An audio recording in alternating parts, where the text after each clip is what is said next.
Assalamualaikum and hi, my name is Luqman Hakim bin Muhammad Sabri. So for my section, I will be explaining the impact of fiscal policy on the Malaysian construction industry. Firstly, the impact of fiscal policy can be seen through development expenditure and construction impact.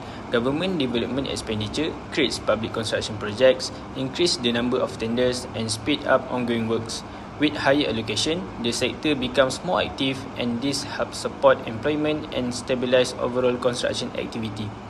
Secondly, the next impact is through taxation, incentives and cost structures.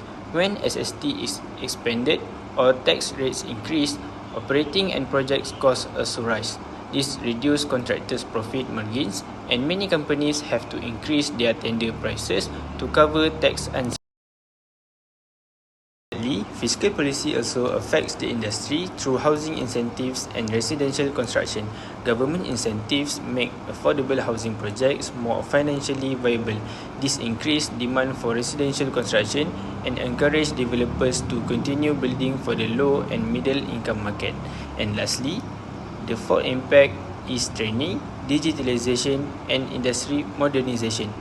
The government provides funding for training, certification and the adoption of IBS and BIM technologies. This support helps improve productivity, enhance construction quality and prepares the industry for modern and more efficient building.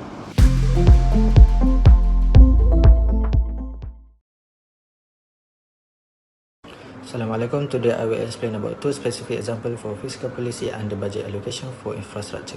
First, large-scale infrastructure project in Malaysia such as MRT expansion, the Pen-Borneo Highway and the East Coast Railing or SRL.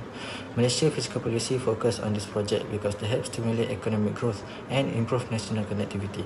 Under budget 2025, the government allocate billions of ringgit to support this development. Major construction activities include road, bridge, tunnel, railway station and interchange. As a result, this project creates immediate demand for civil engineer, surveyor, construction worker and also involve both local and international contractors, which further boosts employment and the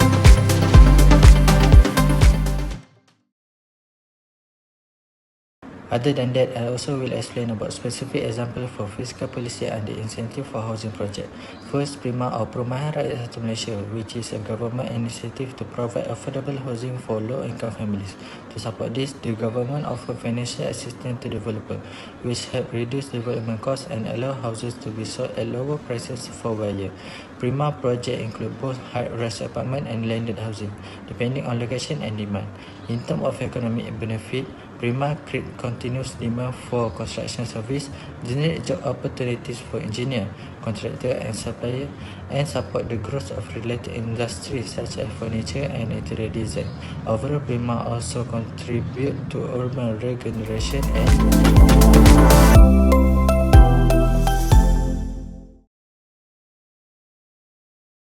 So now I will talk about the role of the construction industry in the economy, focusing on infrastructure development and investment stimulation. Infrastructure development plays an important role in supporting economic growth. Government spending on housing, rural infrastructure, and public facilities helps improve connectivity and accessibility. Through construction activities, development can be distributed more evenly across regions, which increases productivity and supports long-term economic growth. Moving on to the graph of this slide, it shows Kuala Lumpur's gross output by construction subsector from 2010 to 2022. Overall, the graph shows a clear upward trend indicating continuous growth in the construction industry. Civil engineering and non-residential buildings record higher output, especially towards 2022, reflecting increased infrastructure and commercial development.